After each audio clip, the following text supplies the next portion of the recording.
بسم الله الرحمن الرحيم. بسم الله الرحمن الرحيم. الحمد لله رب العالمين والعاقبة للمتقين والصلاة والسلام على أشرف الخلق والمرسلين وعلى آله وأصحابه وأتباعه أجمعين. أما بعد. عزیز طلباء، آج کتاب الہدایہ جز 40 کا سبق نمبر 167 ہے، اور اس سبق میں ہم انشاءاللہ سابقہ جنس مدت الحبس کے متعلق بات کریں گے، اور کتاب کی عبارت ثم فیما کان القول قول المدعی سے لے کر لسقوطها بمضی الزمان تک ہوگی۔ آتے ہیں سبق کے متعلقہ اصول کی طرف۔ تو اصل نمبر 1، مطر الغنی ظلم،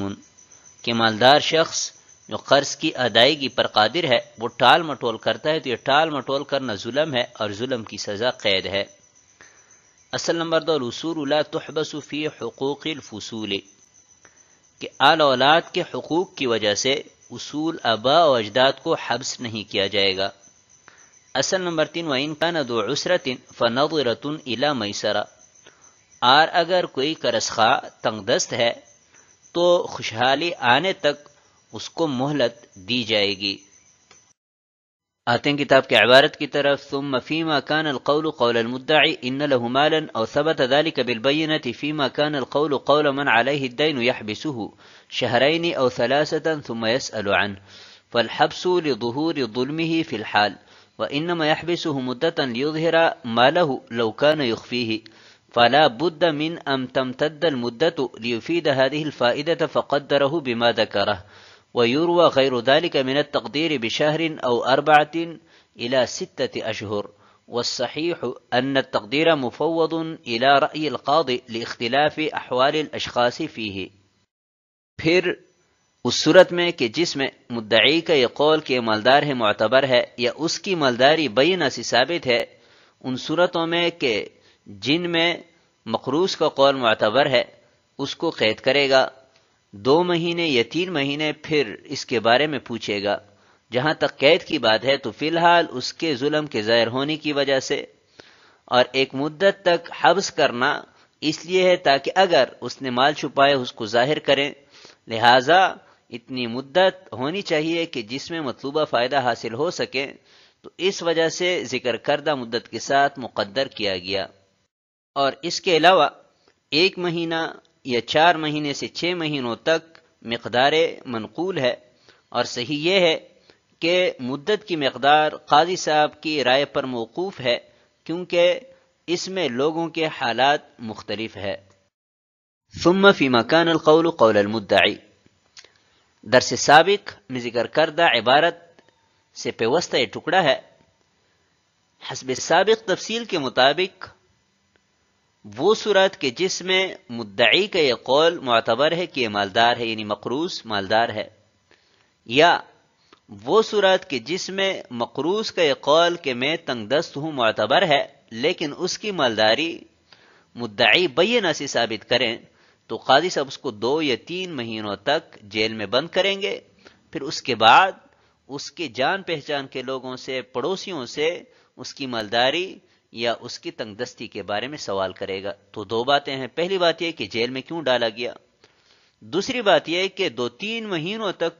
جیل میں بند کرنے کی کیا ضرورت ہے۔ تو پہلی بات کی وجہ یعنی جیل میں کیوں بند کیا گیا کہ اس کا ظلم یعنی ٹال مٹول فی الحال ظاہر ہوا ہے، اور ٹال مٹول کی سزا قید ہے، اس وجہ سے قید میں ڈالا گیا۔ اور 2-3 مہینوں تک بند کرنے سے ایک فائدہ مطلوب ہے، وہ یہ ہے کہ اگر اس نے مال چھپا کے رکھا ہے تاکہ اس مال کو یہ ظاہر کریں، تو یہ کم مدت میں 1-2 دن تک قید کرنے سے یہ فائدہ حاصل نہیں ہوگا، بلکہ ایک لمبی مدت ہونی چاہیے تاکہ اس میں تنگ ہو کر اپنے مال کا اظہار کریں۔ فلا بد من ان تمتد المدہ، یعنی جیل میں ڈالے جانے کا مطلب اظہار مال ہے تاکہ اس کے پاس جو مال ہے وہ ظاہر کریں، تو اس کے لیے طویل مدت کا ہونا ضروری ہے، وگرنہ مطلوبہ فائدہ جو ہے وہ حاصل نہیں ہوگا۔ وَيُرْوَى غَيْرُ ذَلِكَ مِنَ التَّقْدِيرِ، اور اس کے علاوہ بھی روایت ہے، کسی نے مہینہ کہا ہے، کسی نے 4 مہینے، کسی نے 6 مہینے، لیکن صاحب ہدایہ فرماتے ہیں کہ صحیح قول یہ ہے کہ یہ قاضی صاحب کے رائے پر موقوف ہے، کہ لوگوں کے حالات مختلف ہوتے ہیں، کوئی ایک دن اگر جیل میں بند کر دیا جائے تو وہ اپنے مال کا اظہار کر دیتا ہے، اور کوئی جو ہے 2 مہینے بھی رہے اظہار نہیں کرتا، تو اس لیے قاضی صاحب اپنے ثوابدید پر جتنی قید مناسب سمجھے اتنی مدت کے لیے وہ قید کرے گا۔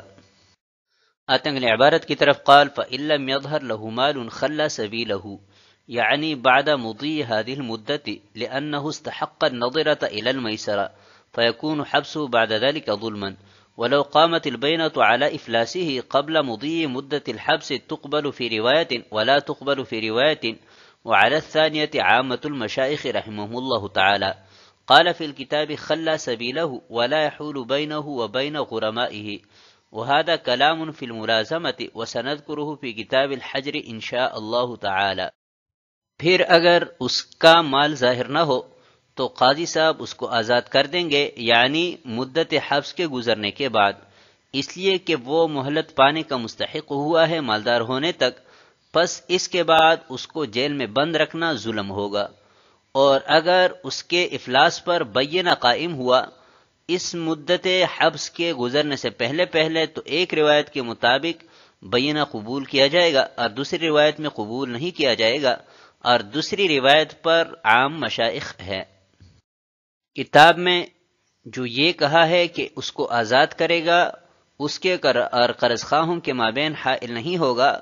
تو یہ ملازمہ کے متعلق گفتگو ہے، اور اس کو انشاءاللہ ہم کتاب الحجر میں ذکر کریں گے۔ قال فَإِن لَّمْ يَظْهَرْ لَهُ مَالٌ،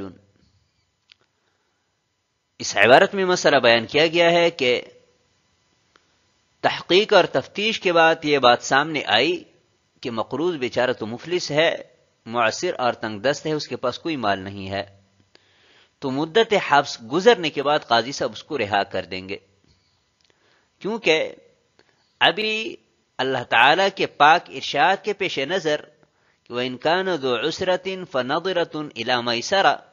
یہ مالدار ہونے تک مہلت کا مستحق ٹھہرا ہے،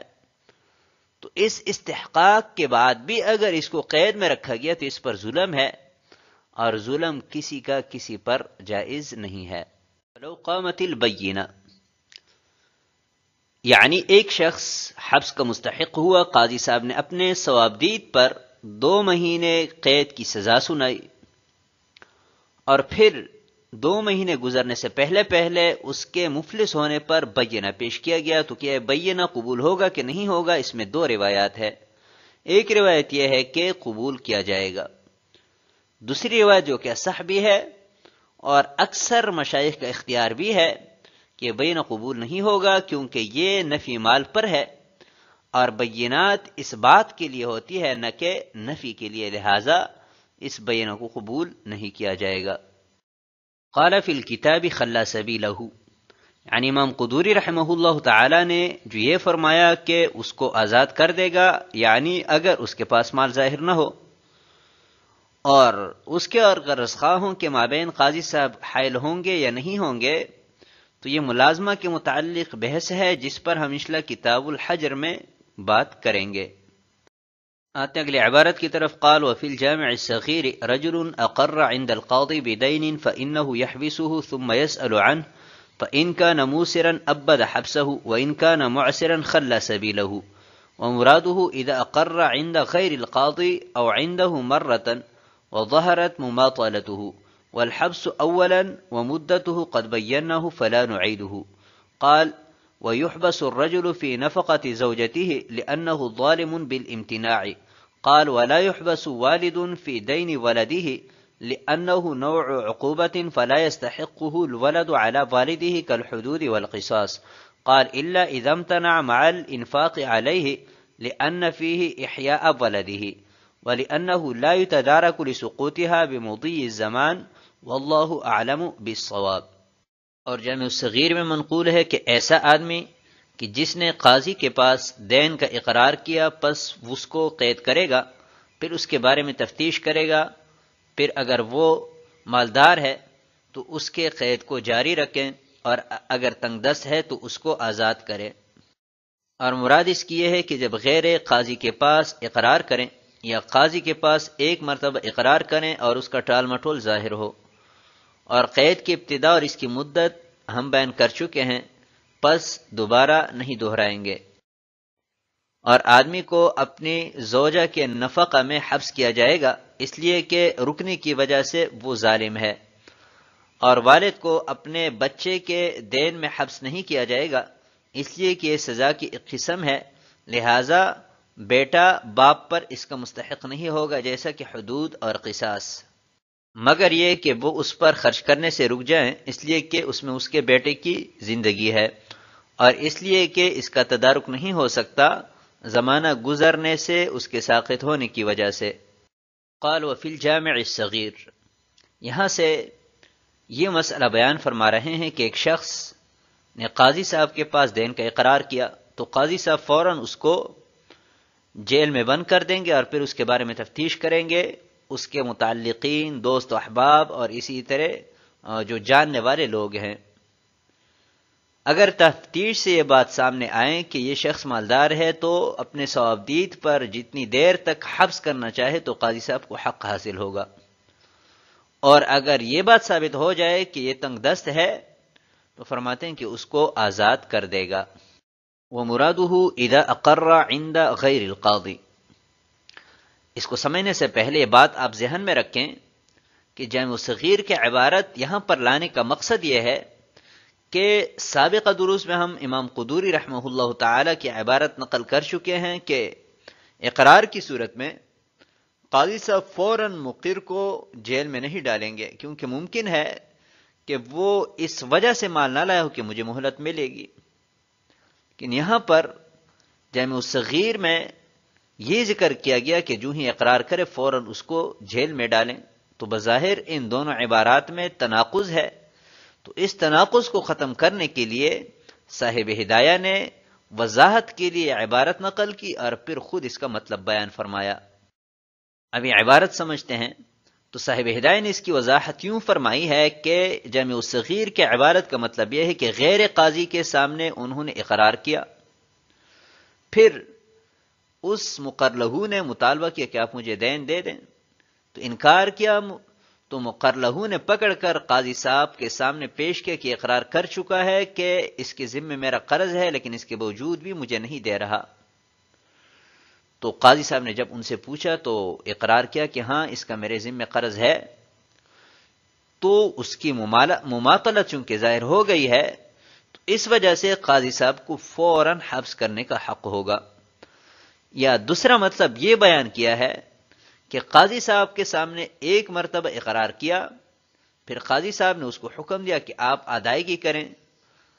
حکم کے بعد بھی وہ ادائیگی میں ٹال مٹول کر رہا ہے، تو اس وجہ سے قاضی صاحب کو حق ہوگا کہ اس کو حبس کریں۔ تو اگر جامع الصغیر کی ہم یہ تشریح کریں گے تو قدوری کے ساتھ اس کا کوئی تناقض باقی نہیں رہے گا۔ والحبس اولا ومدته،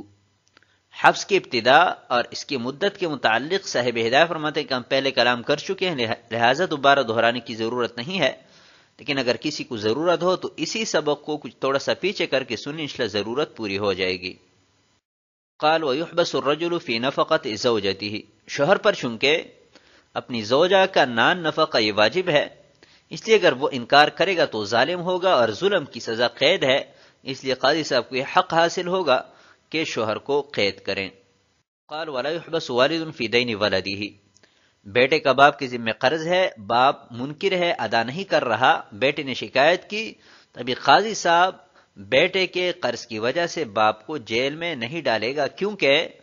جیل میں بند کرنا ایک قسم کی سزا ہے اور بیٹی کی وجہ سے باپ کو سزا نہیں دی جاتی، یہاں تک کہ اگر باپ بیٹے کو عمدن قتل بھی کر دیں تب بھی اس کو قصاصاً قتل نہیں کیا جاتا، یا بیٹی کی وجہ سے باپ پر حد قذف واجب ہو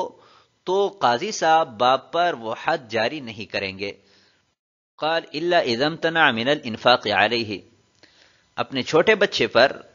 خرچ کرنا باپ کی ذمہ چونکہ واجب ہے اور اسی میں اس کی تعلیم و تربیت ہے اور اسی میں اس کی زندگی ہے، ابھی اگر وہ اپنے بچے پر خرچہ نہیں کرے گا تو وہ یا تو بغیر تعلیم و پرورش کے رہ جائے گا یا جو ہے وہ مر جائے گا، تو اس سے بچانے کے لیے قاضی صاحب باپ کو جیل میں ڈال دیں گے تاکہ اس کے بچے کی زندگی بچ سکیں۔ وَلِأَنَّهُ لَا يُتَدَارَكُ لِسُقُوطِهَا، یہ دوسری دلیل ہے کہ نان نفقہ پر اگر وقت گزر جائے تو وقت گزرنے کی وجہ سے وہ ساقط ہو جاتا ہے اور کوئی تدارک نہیں ہو سکتا، تو اس وجہ سے قاضی صاحب کو یہ حق حاصل ہوگا کہ نان نفقہ ادا نہ کرنے کی وجہ سے باپ کو جیل میں بند کریں، برخلاف دیگر دیون کے کہ وقت گزرنے سے وہ چونکہ ساقط نہیں ہوتی، اس لیے قاضی صاحب بیٹے کے دین کی وجہ سے باپ کو قید نہیں کرے گا۔ تو آج کے سبق کو ہم اسی پر ختم کرتے ہیں۔ والسلام علیکم ورحمۃ اللہ وبرکاتہ۔